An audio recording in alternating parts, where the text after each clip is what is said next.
تو بظاہر یوں محسوس ہوتا ہے کہ ہم نے عوام کو ان سے پوری طرح روشناس بھی نہیں کرایا۔ ایک شخصیت کا ذکر آج کریں گے جن کو میرے نبی پاک علیہ السلام نے فرمایا، حضور نے فرمایا، صحیح بخاری میں موجود ہے، فرمایا یہ نیک آدمی ہے۔ اور یار جسے رسول کریم کہیں بندہ نیک ہے، رجل صالح، حضور نے فرمایا نیک آدمی ہے، جو بالغ نہیں ہوئے تھے اور اس سے پہلے ہی کلمہ پڑھ لیا تھا، جو حج کے مسائل سب سے زیادہ جانتے تھے، جنہوں نے 60 سال مکے اور مدینے میں فتویٰ دیا، صحابہ ان سے فتویٰ لینے آتے تھے، جو بدر کی جنگ میں بھی گئے، احد میں بھی گئے، پر محبوب نے فرمایا عمر تھوڑی ہے، ابھی واپس جائیے۔ خندق میں شریک ہوئے اور اس کے بعد ہر جنگ میں شریک ہوئے۔ مستدرک میں موجود ہے، حضرت جابر ابن عبداللہ فرمایا کرتے تھے زمانہ بدلا تو کچھ لوگوں میں بھی تبدیلیاں آئیں، میں نے بڑی دنیا بدلتی دیکھی، پر جن لوگوں کو نہیں بدلتے دیکھا نا، ان میں یہ شخصیت ہے جو ہمیشہ ہر دور میں ہر عمر میں نبی پاک کے طریقوں پر پوری طرح کاربند رہے، اوڑھنا بچھونا، اٹھنا بیٹھنا چلنا، ہر وقت حضور کی محبت میں غرق ہو کے کیا۔ کون ہے بھلا؟ حضرت عمر کے بیٹے سیدنا عبداللہ ابن عمر رضی اللہ تعالی عنہ، ابھی بالغ نہیں ہوئے تھے، مسلمان ہو گئے، اور زندگی ساری مصلی سے لگ کے گزاری، عبادت کی، ریاضت کی، تقوی، جد و جہد، معاملہ فہمی، جہاد۔ والد امیر المومنین ہے، لیکن صاحبزادے کی خواہش ہے کہ مجھے فوج میں بھیجو، میں جہاد کرنا چاہتا ہوں، اور جہاد بھی سپہ سالار بن کے نہیں، سپاہی بن کے کرنا چاہتا ہوں۔ سب سے پہلی بات تو یہ تھی کہ علم و فضل بڑا تھا، صحابہ ان سے فتویٰ لیتے تھے، مسائل حج سب سے زیادہ حضرت عبداللہ ابن عمر جانتے تھے، اور فتویٰ دینے میں اتنے محتاط تھے، حدیث بیان کرنے میں اتنے محتاط تھے کہ بڑا سوچ سمجھ کے غور کر کے صحابہ فرمایا کرتے تھے یہ واحد بندہ ہے کہ جو 1 منٹ سے پہلے کہہ دیتا ہے۔ سب سے زیادہ مسائل آتے ہیں لیکن 1 منٹ سے پہلے کہہ دیتے تھے اس مسئلے کا مجھے نہیں پتہ، تحقیق کروں گا، اگر پتہ چل گیا تو بتا دوں گا، فوراً کہہ دیتے تھے۔ ایک دفعہ ایک صاحب نے مسئلہ پوچھا تو چپ کر گئے، سوچنے لگ گئے۔ ہمارے ہاں نا لوگوں کو حاضر جواب کہلانے کا شوق ہے، یہ شوق بڑا خطرناک ہوتا ہے۔ اگر آپ حاضر جواب ہیں تو بڑی اچھی بات ہے، لیکن حاضر جواب کہلانے کا شوق تو نہ پیدا کریں۔ اگر آپ کو پتہ ہے، صحیح بخاری میں حدیث ہے، نبی پاک علیہ السلام نے ایک دن پوچھا تھا صحابہ سے کہ وہ درخت کون سا ہے جس کی مثال مومن کی طرح ہے؟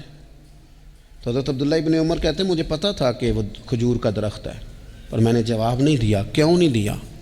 فرمانے لگے ابو بکر صدیق بیٹھے، فاروق اعظم بیٹھے، مولا علی بیٹھے، بزرگوں کی موجودگی میں میں جواب دیتا پھروں، یہ ٹھیک نہیں ہوتا، یہ صحیح نہیں ہوتا۔ یہاں تو بڑے لوگ، امام غزالی فرماتے ہیں جب میں اپنے مرشد سے مرید ہوا تو مجھے کہنے لگے بیعت میں نے کر لیا، آج کے بعد نہ تقریر کرنی ہے، نہ مدرسے میں سبق پڑھانا ہے، نہ کسی کو مسئلہ بتانا ہے۔ اور یہ بڑا مشکل کام ہوتا ہے، بندہ مولوی بھی اور تقریر ہی نہ کرے، اسے زنگ لگ جاتا ہے، اور مسئلہ ہی نہ بتائے تو بدعزمی ہو جاتی ہے۔ یہاں تو جس کو 6 مسئلے آ جائیں وہ امام کو نماز نہیں پڑھانے دیتا، وہ کہتا ہے پہلے انٹرویو لوں گا تیرا کہ تو پورا تجھے آتا ہے، پھر آگے چلے گا تو۔ اتنے بڑے عالم کو شیخ نے منع کر دیا، تو کہتے ہیں شیخ کے پاس ایک شخص مسئلہ پوچھنے آیا تو میرے مرشد فرمانے لگے مجھے یہ مسئلہ نہیں آتا۔ تو امام صاحب کہتے ہیں کہ میں نے اسے کہا مجھے آتا ہے، میں بتاؤں؟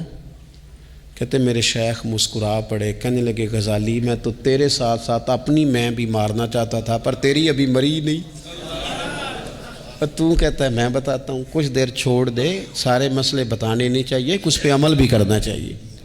میرے عزیز حضرت عبداللہ ابن عمر اتنا بڑے مفتی ہیں، مفتی مدینہ ہیں، مفتی مکہ ہیں، لوگ مسائل حج پوچھتے ہیں، بڑے بڑے استنباط کرتے ہیں قرآن و حدیث سے۔ ایک آدمی نے مسئلہ پوچھا تو حضرت عبداللہ ابن عمر فرمانے لگے دیر تک سوچا، دیر ہو گئی سوچتے سوچتے، تو وہ شخص کہنے لگا حضور اتنی دیر کیوں سوچ رہے ہیں؟ تو آپ فرمانے لگے تمہارا کیا خیال ہے کہ جو سوال تم مجھ سے پوچھتے ہو اور جو جواب میں تمہیں دیتا ہوں اس کے بارے میں رب مجھ سے سوال نہیں کرے گا؟ اللہ کی بارگاہ میں نے جواب نہیں دینا، میں سوچ سمجھ کے دے رہا ہوں تاکہ اس کا حساب دینا پڑے تو میرے لیے مشکل نہ ہو جائے۔ میرے عزیز حضرت عبداللہ ابن عمر سے کسی نے سوال پوچھا تو سیدنا عبداللہ ابن عمر رضی اللہ تعالیٰ عنہ کہنے لگے مجھے نہیں آتا اس سوال کا جواب، اور جب کہا نا نہیں آتا تو فوراً کہنے لگے عبداللہ خود اپنے آپ سے بات کرتے ہیں، کہتے ہیں عبداللہ رب تیرا بھلا کرے، اس بات پہ ہمیشہ ڈٹے رہنا، جو بات نہ آتی ہو وہ کبھی کہنا نہ، جس کا پتہ نہ ہو اسے کبھی کرنا، جب تک پوری تحقیق نہ ہو بلا وجہ ہوتا زنی نہ کرنا، بلا وجہ ہوتا زنی نہ کرنا۔ یہاں کا ہے ہمارے صوفیاء نے، یہاں کا علم و بس کریو یار، ایک کوئی حرف تینوں درکار، صحیح کر کے پہلے اچھی طرح کر کے پرکھ پھر بات کر۔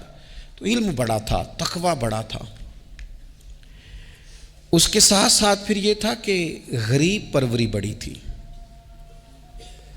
ایک بندہ خیرات لے کے گیا، وہ پھر لائن میں لگ گیا ہے، اسی کیا کھیدہ پلا تو پھر آ گیا ہے۔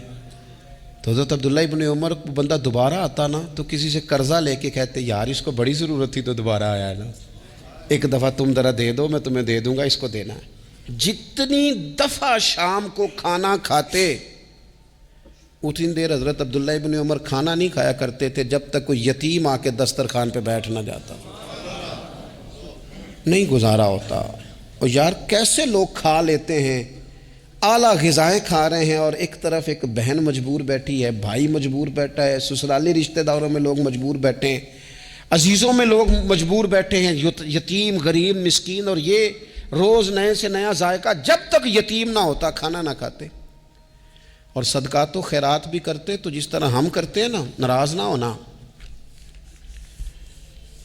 کبھی کبھی نا بعض لوگوں کو بانٹتے دیکھتے ہیں تو تکلیف ہوتی ہے، آپ نے دینا تو ہے تو اگر خوش دلی سے دے دیں، عطا تو کرنا ہے تو اگر چلو صحیح طریقے سے ہو جائے، ہنس کھیل کے ہو جائے، پریشان نہ کیا جائے سائل کو، تو کتنا اچھا ہے۔